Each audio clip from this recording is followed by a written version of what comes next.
ఆంధ్రప్రదేశ్ ప్రజలకు కేంద్రం శుభవార్త చెప్పింది. ఏపీలో వెనుకబడిన జిల్లాలకు గ్రాంట్ విడుదల చేసింది. 2100 కోట్లు ఇవ్వాలని నీతి ఆయోగ్ ప్రతిపాదించగా జిల్లాకు 300 కోట్ల చొప్పున 7 జిల్లాలకు కేంద్రం సాయం అందించింది. 7 జిల్లాలకు 1750 కోట్లు విడుదల చేసినట్లు కేంద్ర సహాయ మంత్రి పంకజ్ చౌదరి తెలిపారు. కాగా నీతి ఆయోగ్ పాలక మండలి సమావేశంలో ముఖ్యమంత్రి చంద్రబాబు ఏపీ తరపున పలు ప్రతిపాదనలు చేశారు. ప్రభుత్వ ప్రైవేటు భాగస్వామ్య విధానంతో దేశం ఎలా లబ్ధి పొందుతుందో అని పేర్కొన్నారు. ఈ విధానంతో పేదరిక నిర్మూలన సాధ్యమవుతుందని వివరించారు. ప్రభుత్వ ప్రైవేటు భాగస్వామ్య విధానంతో దేశం ఎలా లబ్ధి పొందుతుందని పేర్కొన్నారు. ఈ విధానంతో పేదరిక నిర్మూలన సాధ్యమవుతుందని వివరించారు. దేశంలో తొలి 10% మంది సంపన్నులు నిరుపేదలుగా ఉన్న 20% మందిని దత్తత తీసుకుని వారి అభివృద్ధికి కృషి చేయాలని పేర్కొన్నారు. వికసిత్ భారత్ ప్రయాణంలో భాగస్వామి కావడానికి ఏపీ ఎంతో ఆసక్తితో ఎదురుచూస్తోందని అన్నారు.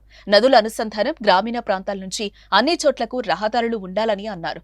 రైతులు ఆదాయాన్ని పెంచాలని అన్నారు. వ్యవసాయాన్ని లాభసాటిగా మార్చడానికి వీలుగా నదుల అనుసంధానం చేయాలని పేర్కొన్నారు. పోర్టులు, ఎయిర్పోర్టులు, రైల్వే స్టేషన్లకు రహదారుల్ని అనుసంధానం చేస్తే రవాణా చాలా సులభతరమవుతుందని అన్నారు. తయారీ రంగంలో ప్రపంచ స్థాయి ప్రమాణాలకు చేరే సామర్థ్యం భారత్కుందని చెప్పారు. హరిత ఇంధనం, గ్రీన్ హైడ్రోజన్ కు ప్రాధాన్యమిస్తే పెట్రోల్, డీజిల్ వినియోగం తగ్గుతుందన్నారు. కేంద్రం విడుదల చేసిన గ్రాంట్తో రవాణా మార్గాలు మెరుగుపడే అవకాశం ఉంది.